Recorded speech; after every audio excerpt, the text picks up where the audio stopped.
오늘은 버림받은 왕을 모셔드리십시오라는 제목으로 함께 말씀을 나누도록 하겠습니다. 사울을 왕으로의 부르심을 확신할 증거들은 지난주에 우리가 살펴본 것처럼 가득 차 있습니다. 사울은 이스라엘이 원하고 원하던 그런 왕이었지요. 모든 상황이 사울의 시대를 알렸고 그 앞에는 황금길만이 놓인 것처럼 그렇게 보였습니다. 그러나 오늘 왕의 임명식을 좀 보면서 무엇인가 암울한 느낌이 감도는 것을 볼 텐데, 신명나야 될 이 자리에서 무슨 일이 이제 벌어지는 것일까, 그것을 마음에 두시고 오늘 또 말씀을 보면서 우리가 정말 추구해야 될 길이 무엇인지 다시 한번 확인하고 결단하는 그런 복된 시간이 되기를 주님의 이름으로 축원합니다. 여러분 17절을 한번 보세요. 사무엘의 백성을 미스바로 불러 여호와 앞에 모으고. 미스바는 여러분 매우 상징적이고 중요한 자리죠. 사사면서 선지자였던 이 사무엘이 역사 전면에 나섰던 곳은 미스바였죠. 처음 이 미스바에 모인 이스라엘은 사무엘의 지도 아래 대대적인 종교개혁을 감행했고 그 결과 강력한 적인 블레셋을 대파했던 곳이 이 미스바입니다. 미스바에 모인 이스라엘은 회개하면서 금식기도하며 하나님께 부르짖어 기도했고 오직 하나님만 섬기기로 결단했던 자리가 미스바였고 거기서 큰 승리를 가져다 준 자리였습니다. 여러분도 한국 교회도 요즘에는 잘 안 쓰는데 미스바 대각성 집회, 미스바 회개 대성회, 미스바 대성회 이거 플랜카드로 많이 붙여놓고 이렇게 집회를 또 부흥 집회 이런 거를 많이 열었던 때가 있었습니다. 지금도 간혹 하는데 그만큼 어떤 부흥과 회개, 대각성과 개혁의 대명사가 미스바입니다. 그만큼 미스바는 영적 부흥의 상징으로 여겨졌던 곳입니다. 사무엘은 새로운 시대가 도래했음을 알리는 장소를 이보다 더 적합한 곳은 없다 해서 이스라엘 백성을 불러 모았던 곳이 바로 이곳입니다. 굉장히 역사적인 자리죠. 그러나 여러분, 이 미스바는 사울과 그의 지파인 이 베냐민에게는 매우 가슴 아픈 곳인데, 여러분 사사기 20장 1절로 11절을 한번 보시면 제가 읽어드리겠습니다. 이에 모든 이스라엘 자손이 단에서부터 부엘세바까지와 길라 땅에서 나와서 그 회중이 일제히 어디에 모였다고요? 미스바의 어른들은 하나님 백성의 총에 섰고 칼을 빼는 보병은 40만 명이었으며 이스라엘 자손이 미스바에 올라간 것을 베냐민 자손이 들었더라. 이스라엘 자손이 이르되 이 악한 일이 어떻게 일어났는지 우리에게 말하라 하니 레이 사람 곧 죽임을 당한 여인의 남편이 대답하여 이르되 내가 내 첩과 더불어 베냐민에 속한 기브에에 유숙하러 갔더니 기브아 사람들이 나를 치러 일어나서 밤에 내가 묵고 있던 집을 에워싸고 나를 죽이려 하고 내 첩을 욕보여 그를 죽게 한지라.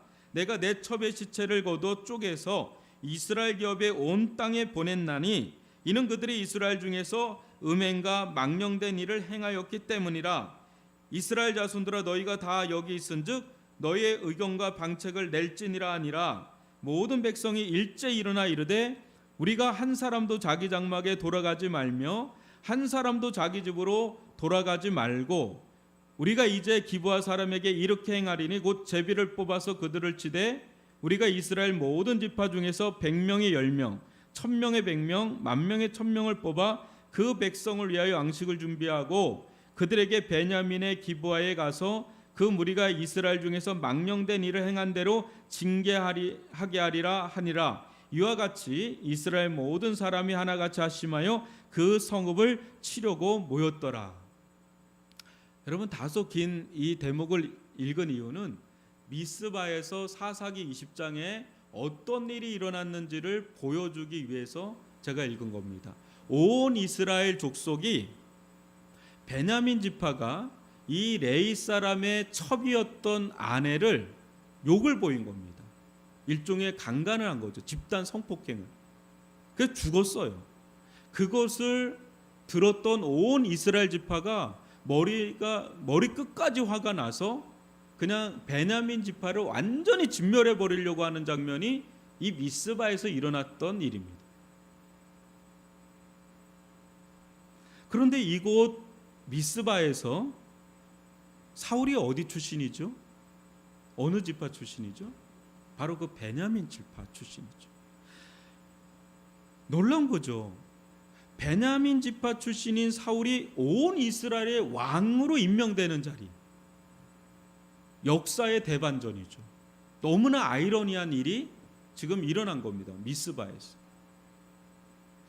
여러분, 어느 누가 감히 이런 생각을 할 수 있겠습니까? 완전히 미스바에서 진멸하려고 했던 지파가 베냐민 지파인데, 그것도 온 이스라엘이 모여서 11지파가. 근데 거기서 온 이스라엘을 다스릴 초대 이스라엘 왕이 베냐민 지파에서 나온다? 이건 감히 상상할 수 없는 일이죠. 하나님은 상처받은 그 자리에서 상처를 치유하십니다. 미스바는 베냐민 편에서는 상처 입은 자리죠. 욕된 자리죠. 그러나 지금 이 순간 이 자리는 베냐민 지파 편에서는 그 어떤 자리보다 영광의 자리로, 회복의 자리로 변하는 것을 보게 됩니다. 왜요? 거기서 왕이 나오거든. 여러분도 뭐 뉴스 요새 한참 막 어제부터인가요? 막 연일 뉴스 나오는데 노벨 문학상 우리나라 한강이라는 여작가가 받았잖아요. 그게 계속해서 나오는데, 노벨 평화상은 김대중 대통령 받았지만 이건 자기 힘으로 이렇게 상을 받은 건 제가 볼 때 거의 처음 같아요. 근데 엄청난 일이죠. 그래서 연일 나옵니다. 근데 이 한강이라는 작가가 한 9년 동안 9살 동안 자란 데가 광주입니다. 그 광주의 5.18 사건을 소재로 해서 쓴 게 소년이 온다라고 하는 소설이에요. 그러니까 그 광주에 있던 그 상처를 위로해 주기 위해서 쓴 소설이 그 소년이 온다라는 소설인데, 광주에 또 위로도 하지만 또 상까지 받았으니 얼마나 영광이 되겠어요. 회복을 경험하는 그런 자리이기도 한 겁니다. 그걸로 굉장히 아픔이 있는 사람, 상처가 있는 사람, 역사에 고통이 있는 사람들을 외면하지 않는 작가로서의 그런 모습이 한강이라는 여인에게 많이 나타나서 많이 공감을 얻으면서 노벨 문학상까지 타는 놀라운 일이 일어난 거죠. 여러분, 자라보고 놀란 가슴 소뚜껑 보고 놀란다고, 우리들도 과거에 어떤 상처 입은 미스바와 같은 곳이 있어요. 실패했던 어떤 미스바와 같은 자리가 있다고요. 트라우마처럼 되어버린 미스바와 같은 게 있다고요. 베냐민 지파에게는 미스바는 그런 상처가 있는, 트라우마가 있는, 아픔이 있는 그런 자리예요. 근데 그 자리가 변하는 거죠. 하나님의 은혜 가운데. 어느 한 유명 가수가 공연을 하다가 독극물 주스를 줬는데 그걸 또 모르고 받아 먹었다가 쓰러진 거예요. 구토 증세 나고. 그 다음부터 공황장애가 온 거예요. 그러니까 사람을 만나는 게 너무 두려운 겁니다. 공연하다가 그냥 선심을 받아서 했는데 그게 자기를 죽이려고 한다라는 생각을 하니까 사람도 못 만나겠고 아예 그 무대에 못 서겠는 거죠. 수년 동안을. 그러나 그가 깊은 상처와 아픔, 트라우마를 극복한 자리는 다름 아닌 공연장이었습니다. 다시는 보고 싶지도 가고 싶지도 서고 싶지도 않은 그곳에서 회복을 경험하고 다시 일어선 거죠. 사랑하는 성도 여러분, 우리가 살다 보면 어떤 잠시 잠깐 쓰러질 수도 있고 실패할 수도 있고 넘어질 수도 있습니다. 그러나 그것이 영원할 것 같은데 영원하진 않습니다. 그 자리는 언제라도 하나님의 말할 수 없는 은혜와 축복의 자리로, 또 치유와 회복의 자리로, 영광의 자리로 변경될 수가 있습니다. 잠시 잠깐 실패하고 주저앉은 것으로 영영이 그 자리를 회피한다면, 나는 가수인데 무대에서 그걸 실패했을 때 그 트라우마는 상당히 크죠. 나는 사업을 하는데 그 사업의 어떤 자리에서 내가 실패했을 때 그거는 너무너무 내가 다시 회복하고 일어난다는 거는 너무너무 많은 에너지가 들어가지만은, 여러분 그 자리를 영영이 회피한다면 그 자리에 너무나 좋은 것들이 있는데 그걸 영영이 잃어버릴 수가 있습니다. 잠시 잠깐 넘어진 것을 영원히 넘어진 거, 이것이 영원할 거라고 생각하지 마시고, 그 자리는 하나님의 은혜가 덮으면 언제든지 회복과 영광의 자리로 변경될 수 있음을 믿으시길 바랍니다. 교회에서도 마찬가지입니다. 기도하다가 시험 들 수가 있어요. 말씀을 따라 순종하다가 실패할 수 있단 말이에요. 또 교회에서 이런 일 저런 일 하다가 상처받을 수가 있단 말이죠. 그러나 더러운 목욕물을 버린다고 해서 그 목욕물 안에 있는 아이까지 버리는 꼴을 하면 안 된다는 거죠. 그냥 목욕물만 버리면 되는데 목욕물 버린다고 그 아이까지 버리면 안 되죠. 여러분 기도하다가 또 어떤 말씀을 순종하다가 이게 하나님의 뜻인지 알고 나갔는데 낭패를 보는 일이 있을 수 있어요. 나는 선한 마음을 가지고 주의 일을 섬기는데 거기서 상처를 받을 수도 있고 어떤 일이 일어날 수가 있어요. 충분히. 그러나 여러분 기도는 얼마나 부유하고 풍성한 하나님의 은혜의 통로입니까? 말씀을 따라 사는 것보다 복된 인생이 어디 있습니까? 또 주님의 몸된 교회에서 큰 일이든 작은 일이든 보이든 보이지 않든 나와 같은 자가 봉사하며 섬길 수 있다는 것 자체가 얼마나 영광입니까? 여러분 내가 잘해서 이 찬양하는 게 아니에요. 내가 이 자리에 서 있는 것 자체가 은혜입니다. 내 같은 게 뭔데 이렇게 말씀을 전하고, 나 같은 게 뭔데 이렇게 하나님의 영광을 위하여 찬양을 할 수 있으며, 나 같은 게 뭔데 이렇게 기도할 수 있으며, 나 같은 게 뭔데 이렇게 하나님 앞에 쓰임 받을 수 있을까를 생각해 보면 이거는 너무나 큰 하나님의 은혜와 영광입니다. 여러분 우리는 때론 실수할 수 있고 우리는 때로 실패할 수가 있습니다. 어쩔 수 없잖아요. 우린 연약하고요, 우리는 오류투성이고요, 우리는 언제든지 완전한 자가 아닙니다. 그래서 허물이 있습니다.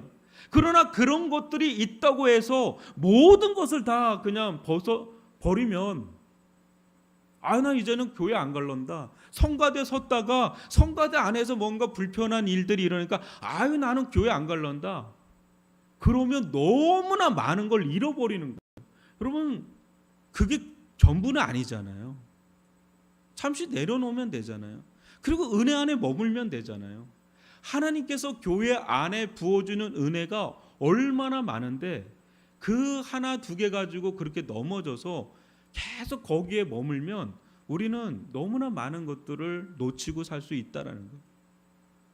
사회에 나가서도 가정에서도 마찬가지입니다. 우리는 실패할 수 있습니다. 근데 그것이 영원하리라고는 생각하지 마십시오. 하나님은 언제나 그 욕된 자리가 변하여 영광의 자리로 변경하시고 이끌어 가시는 그런 멋진 하나님이신 줄 믿습니다. 그래서 여러분 힘들고 넘어질 때 잠깐 주춤해서 이렇게 하더라도 좀 때가 되면 다시 기웃기웃거리면서 다시 나오세요. 그게 하나님의 뜻이에요. 그래야 회복을 경험해요. 그래야 은혜를 경험해요. 그래야 영광으로 더 들어갈 수가 있습니다. 이게 하나님의 뜻입니다. 그러나 여러분 미스바는 사울에게 일어날 일을 미리 알려주는 자리이기도 합니다. 사울이 잘 감당하면 미스바는 영광의 미스바겠지만 그렇지 못할 때는 과거처럼 치욕의 미스바로 전락할 수가 있습니다. 양날의 칼날처럼 서 있는 미스바는 사울이나 이스라엘 진영에 꽤나 의미심장한 자리입니다. 하나님께서 우리를 향해 품고 계시는 바 소원은 소망이지 저주나 재앙이 절대 아닙니다. 사울은 이 자리를 통해서 가구를 반추하고, 왜 베냐민 지파 가운데 미스바에서 과거 사사 시대 때 이런 일이 일어났는가를 반추하고, 앞으로 이 미스바를 기점으로 앞으로 우리는 미래를 어떻게, 이스라엘 땅은 어떻게 나가야 되는가를 배울 수 있는 자리도 실은 미스바였던 거죠. 우리에게 아픈 가구는 언제나 반면교사입니다. 아픈 기억들은 있죠. 그때 왜 내가 그런 일을 했지? 왜 나에게 이런 일이 일어났지? 언제나 그것은 반면교사지만 미래에서는 그게 재반복이 되지 않도록 끊어내고 새 일을 시작해야 할 새 땅으로 우리는 미래를 받아들일 필요가 있습니다. 미스바는 과거의 청산이면서 동시에 미래로 나아가는 청사진이 담겨있는 자리가 이 미스바다. 여러분들의 미스바는 어딘지를 한번 생각해 보십시오. 그 자리는 과거를 청산하고 미래 청사진이 숨겨있는, 담겨있는 자리이기도 하다는 것을 보셔야 됩니다. 이때 여러분, 사울과 이스라엘이 유념해야 할 사실들이 있는데 18절과 19절을 교독으로 읽어보겠습니다. 이스라엘 자손에게 이르되 이스라엘 하나님 여호와께서 이같이 말씀하시기를 내가 이스라엘을 애굽에서 인도하여 내고 너희를 애굽의 손과 너희를 압제하는 모든 나라의 손에서 건져내었느니라 하셨거늘 너희는 너희를 모든 재난과 고통 중에서 친히 구하여 내신 너희의 하나님을 오늘 버리고 이르기를 우리 위에 왕을 세우라 하는도다. 그런즉 이제 너희의 지파대로 1000명씩 여호와 앞에 나아오라 하고. 여러분, 사무엘의 뒤끝이 굉장히 장렬합니다. 또 얘기합니다. 기분 나쁘다. 왕 왜 세우냐 이겁니다. 한마디로 말하면. 여러분, 미스바에서 기억해야 할 것은 자신들의 어떤 영광과 욕이 아니에요. 이스라엘이 여기서 인간적인 계획이나 실행 같은 거를 생각할 자리가 아닙니다. 미스바는. 여러분, 미스바에서 기억해야 할 것은 단 하나입니다. 이 자리에서. 그것은 하나님입니다.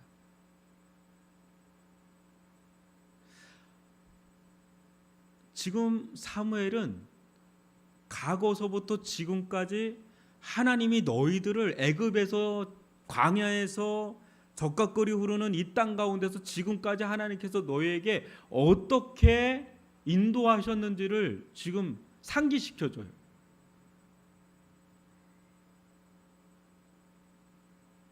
그러면서 한마디를 하죠. 너희가 왕이신 하나님을 버렸다. 그리고 인간적인 방법과 인간적인 계획으로, 세상적인 방법으로 지금 인간 왕을 구하고 있다. 되게 아이러니하죠. 막 이게 뭐라는 말인지 모르겠는 거예요. 사울을 세우면서도 또 한편에서 사울 왜 세웠냐라고 또 때리고 있는, 이게 이중성이 보이는 거죠. 사무엘에게서. 왜 이런 말 했다가 또 이런 말 했다가 이렇게 했다가 또 왜 이렇게 하나, 헷갈리는 말을 하지만 헷갈린 게 아니에요.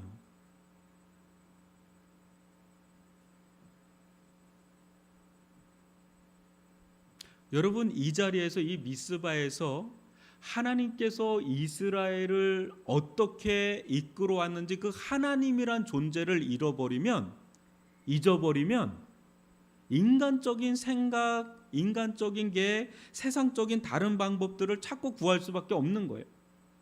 지금 자신들을 구원할 자는 하나님인데 그 하나님을 버렸어요. 완전히 배제해버렸어요. 그러면 어때요? 하나님의 빈자리를 다른 누군가가 채워줘야 되는데 인간 왕이 필요한 거예요. 이 사람이 우리를 구원할 거라고 하는 인간적인 방법을 택하는데, 그것은 자기들이 눈에 볼 때는 매우 합리적이고 합당할지 모르지만 왕 대신 하나님을 저버린 그들의 미래는 암울할 수밖에 없습니다. 지금 그 얘기를 하는 겁니다. 받아주긴 받아주는데 이 받아주는 것이 너희들 가운데 장차 어떤 일이 일어날지는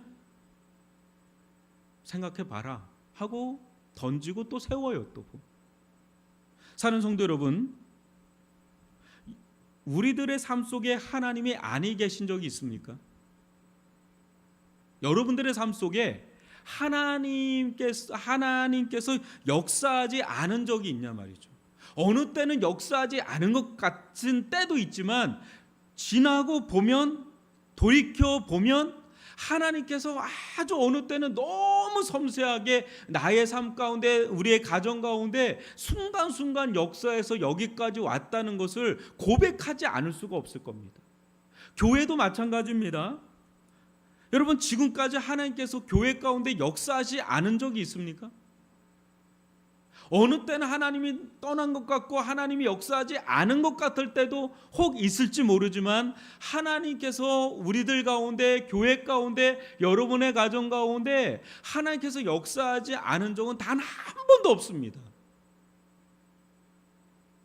내가 생각하는 대로 역사하지 않았을 뿐, 하나님은 여러분을 단 한 번도 외면한 적도 버린 적도 없이 늘 함께 하시며 가장 선하신 길로 지금 이 순간까지는 에베네살로 이끌어 오셨다는 거죠.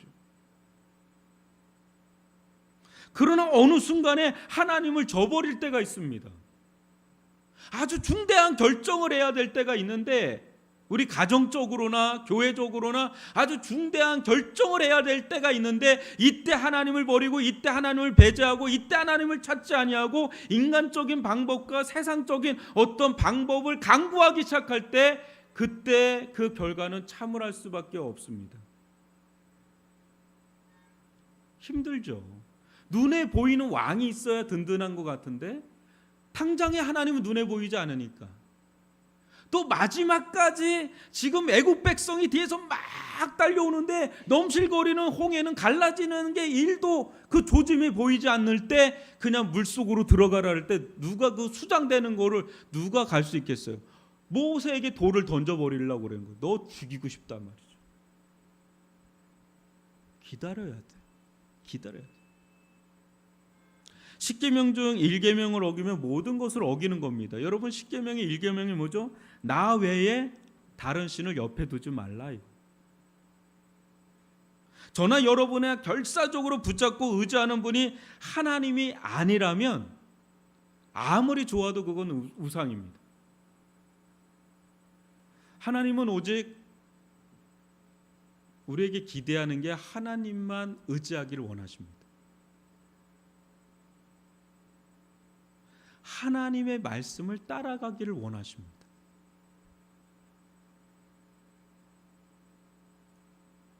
그러면 안 될 것 같은데 되고요, 그렇지 않은 내 생각대로 내 계획대로 가면 잘 될 것 같은데 안 돼요.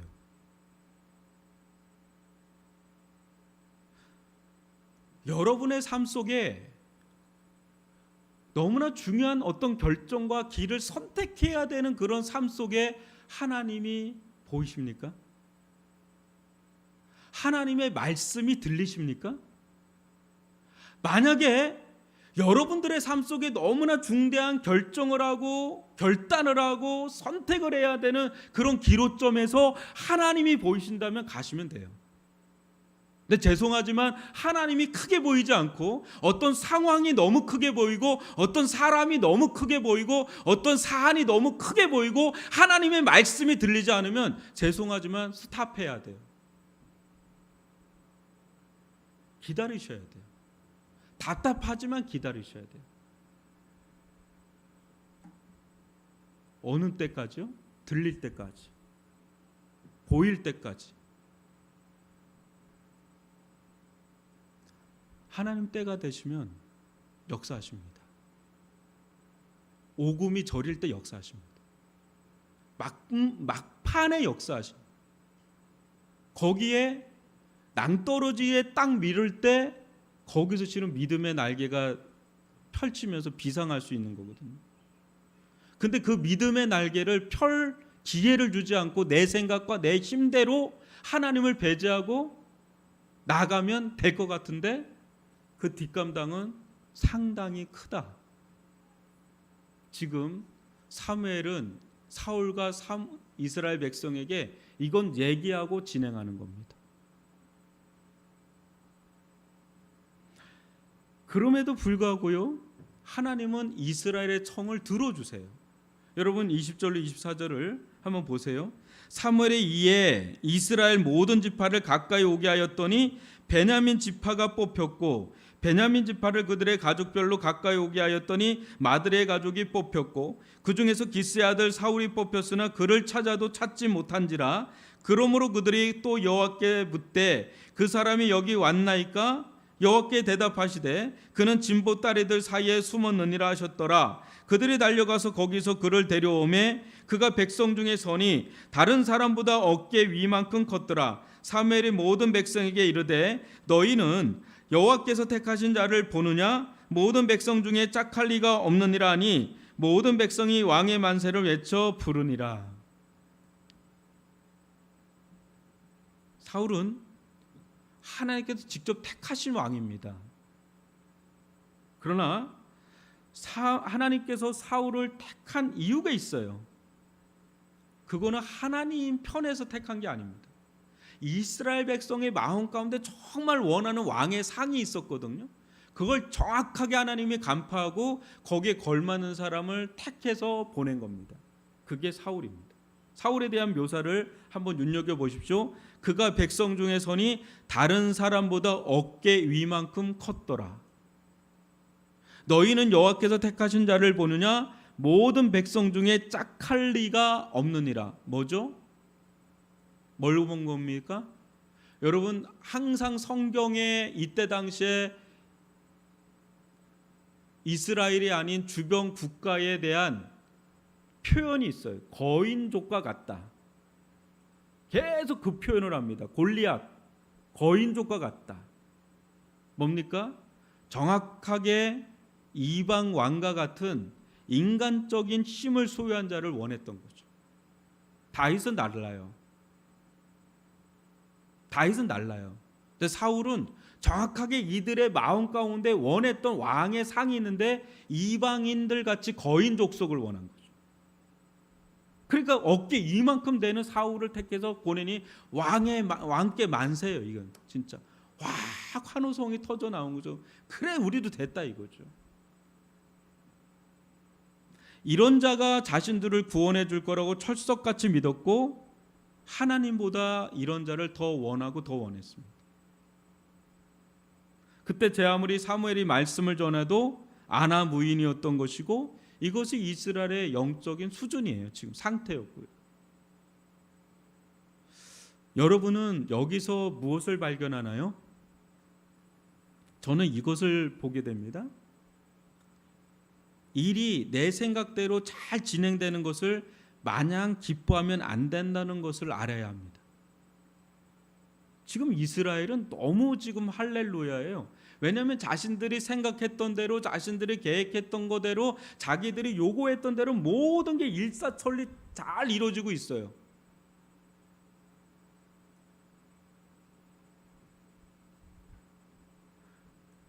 사무엘은 여기서 제동을 한번 겁니다. 끝까지 인간왕을 세우는 것을 반대합니다.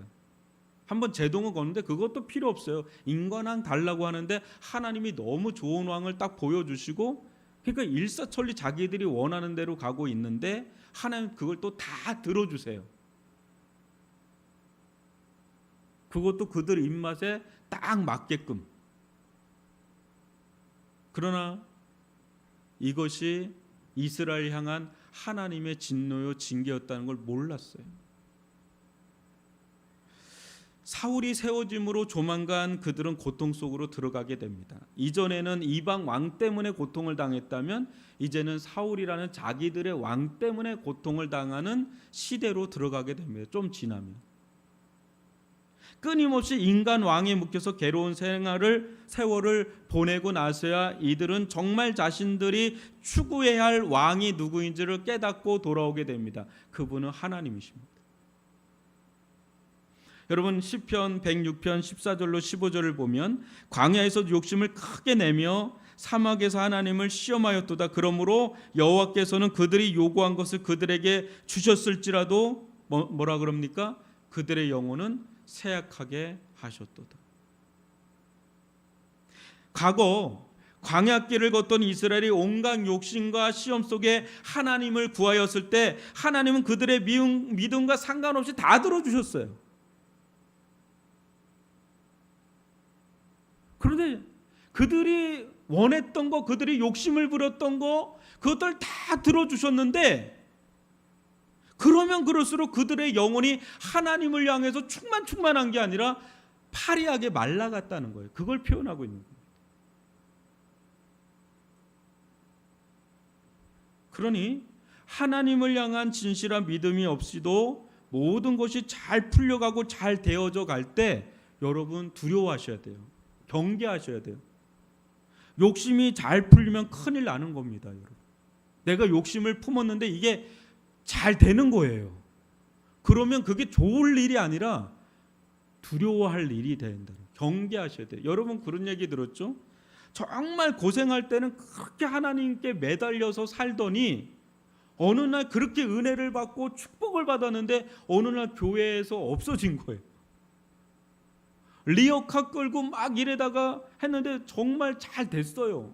그때는 새벽 기도도 그냥 눈 비비고 나와가지고 새벽 기도도 하고 그냥 주님께 매달리고 주의 일이라면 막 애쓰고 그랬는데 어느 날 살만하고 은혜를 받고 축복을 받은데 그냥 흐물흐물 해버리는, 그의 삶은 여전히 뭔가 풍족한 것 같은데 속은 텅텅 빈 깡통이 돼버리는 일들, 여러분 그런 일들은 얼마든지 일어날 수 있다는 거죠.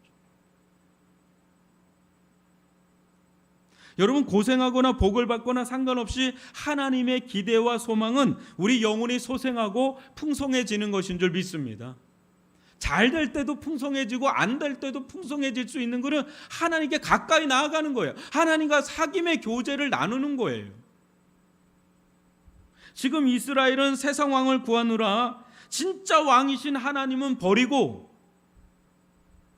주객이 전도된 꼴로 들어가고 있는데 그걸 몰라요. 아무리 사무엘이 얘기를 해도 그걸 못 알아먹어요. 이스라엘은 인간왕을 구할 것이 아니라 하나님을 구해야 했습니다. 하나님을 구할 때 그들의 영혼도 충만해지고 그들의 나라도 실은 강성해질 길인데 그들은 인간왕을 구했고 인간왕이 자기들을 구원할 거라고 생각하는데 이건 큰 착각이고 오산이었다는 걸 좀 지나서 이제 깨닫게 되죠. 사무엘서가 우리에게 끊임없이 도전하는 것은 신본주의입니다. 누가 진짜 당신의 왕이냐라는 겁니다. 이 문제는 예수님 시대 때도 있었던 문제였고요, 오늘을 살아가는 우리에게도 문제입니다. 누가 진정한 왕인가? 말로만이 아니라 진짜 내 삶에 진짜 왕으로 모시고 사는 것이 누군가? 오늘날 사람들은 자신이 왕입니다. 누가 나한테 이래라 저래라 할 수 없습니다. 각자 존중하며 살면 됐지, 나도 그렇고 당신도 그렇고 각자 알아서 살면 되는 문제예요. 근데 왜 내가 동성애라는 거 가지고 뭐라 그래? 그냥 내 자유인데 터치하지 마, 차별이야, 이렇게 하는 시대예요.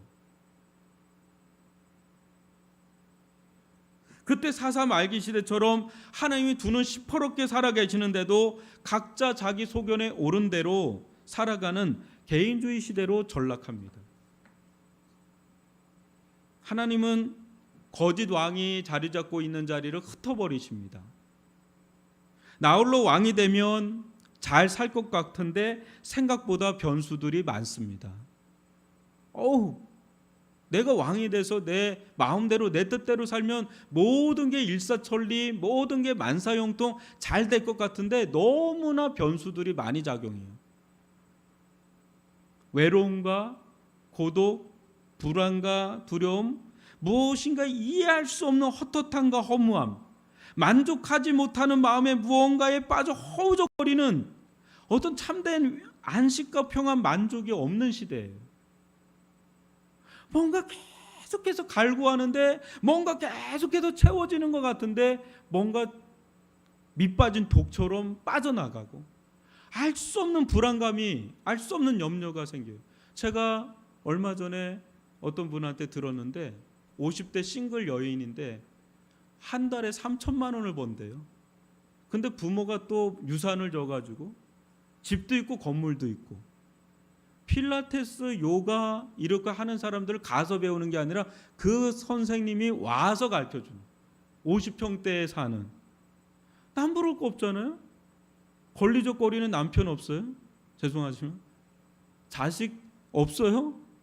마음껏 자기가 누리고 싶은 대로 마음껏 할 수 있으려면 모든 걸 할 수 있는 그런 모든 재반 여건이 다 갖춰져 있는데, 견딜 수 없는 두려움이, 불안이, 공황장애, 대인기피, 이게 갑자기 밀려 들어오는데 병원을 많이 다녀도 길이 없는 거예요. 이게 해결이 안 돼. 약을 먹어도. 결국은 정말 싫어했던, 가고 싶지 않았던 교회로 오는 일이 있는.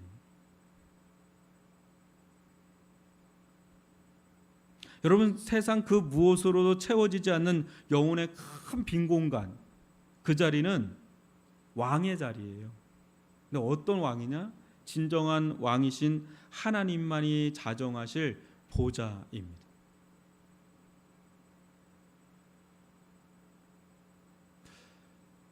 여러분, 사울이 왕인 것 같지만 진짜 왕은 그 위에 있는 하나님이시죠.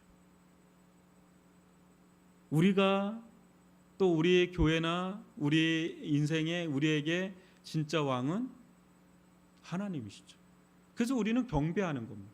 예배하는 거고요. 찬양하는 거예요.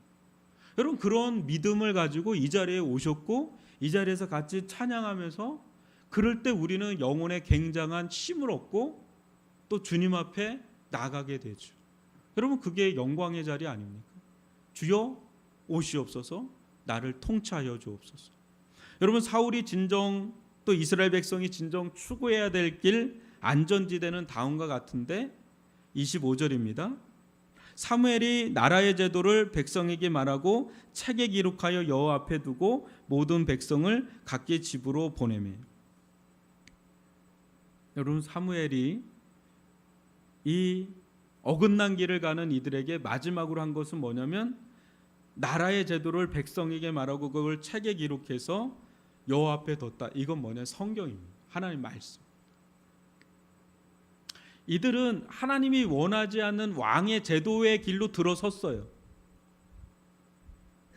근데 이거를 돌이키면 좋은데 지금 이 안으로 들어갔단 말이에요. 그럼 소망이 없느냐? 아니에요. 그 속에 하나님이 허용하셨고, 그럼에도 불구하고 그 속에 소망이 있습니다. 어떤 소망이냐면, 그 왕의 제도 속에서 하나님을 찾고 하나님을 의지하고 하나님의 뜻대로 살면 그 왕의 제도 속에서도 하나님은 역사하사 이스라엘 백성 가운데 기대와 소망이 있는 겁니다.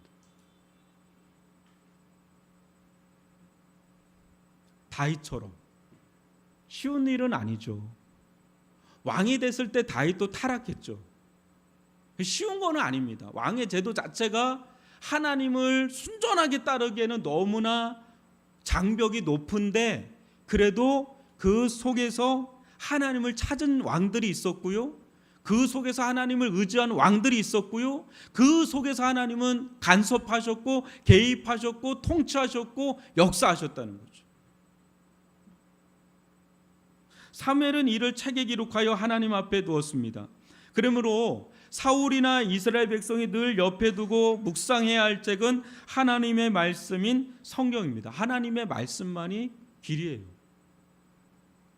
성경은 여러분에게 하나님께 여러분의 영혼을 고정시키고 교정시킬 수 있도록 끊임없이 우리에게 말씀합니다. 그래서 여러분들이 그냥 가만히 있을 때하고 이 가을녘에 성경을 한 구절 한 구절 읽다 보면 내 생각이 고정이 되고 교정이 돼요.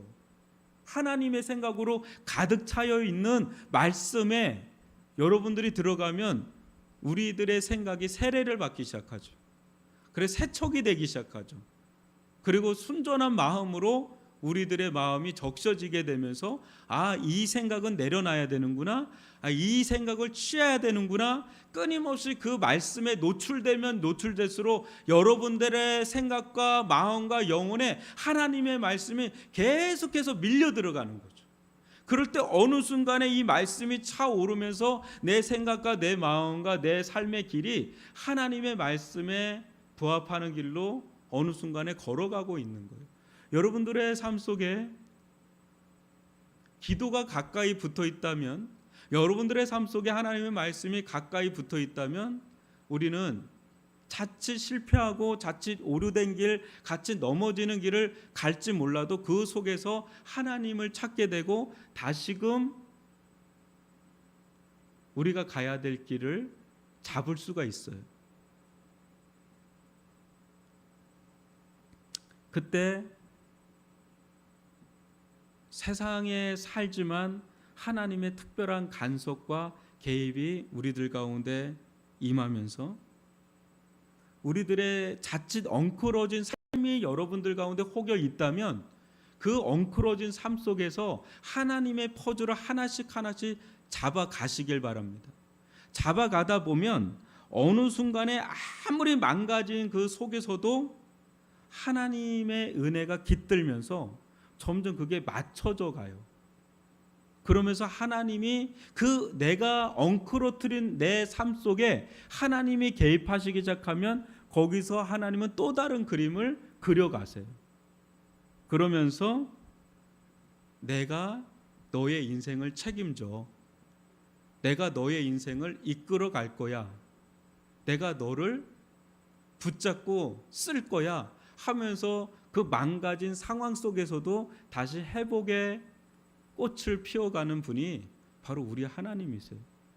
왕의 제도는 분명 하나님이 원했던 게 아닙니다. 그러나 그 속에서도 하나님은 역사하셔서 자기가 원하는 길대로 끌고 가거든요. 그렇기 때문에 여러분, 우리의 삶이 어디에 놓였던 간에 그것을 인정하시고 거기에 하나님의 파편 같은 은혜의 퍼즐들이 있습니다. 거기서 기도하면서 하나님의 말씀을 찾아보세요. 그렇게 찾아가다 보면 어느 순간에 또 다른 그림이, 가령 예를 들어 볼게요. 불신 남편하고 결혼한 분이 있어요. 불신 아내하고. 그건 어떻게 보면 하나님이 원하시지 않는 길이라고 생각할 수도 있지만 그것을 인정하고 그거를 파할 수는 없잖아요. 그 속에서 하나님의 뜻을 구하고 하나님을 의지하고 하나님을 바라보고 하나님이여 우리를 다스려 주시고 통치하여 주옵소서, 우리가 거기서 하나님을 구할 수 있거든요. 그럼 그 속에서 하나님 또 다른 그림을 그려간다는 거예요. 그게 하나님께서 여러분을 향한 계획입니다. 오늘 여러분 진정한 왕 예수께로 돌아오시길 바라고 진정한 왕이신 하나님을 찾으시길 바랍니다. 어떤 환경과 어떤 엉클어진 삶도 상관없으니까 그냥 하나님께 돌아와서 하나님을 추구하십시오. 그러면 하나님은 여러분들 가운데 다시금 역사하사 그 욕된 자리, 그 상처 입은 자리가 변하여 영광의 자리, 회복의 자리로 변경시키시고 이끌어 갈 줄 믿습니다. 여러분, 우리의 왕은 하나님이십니다.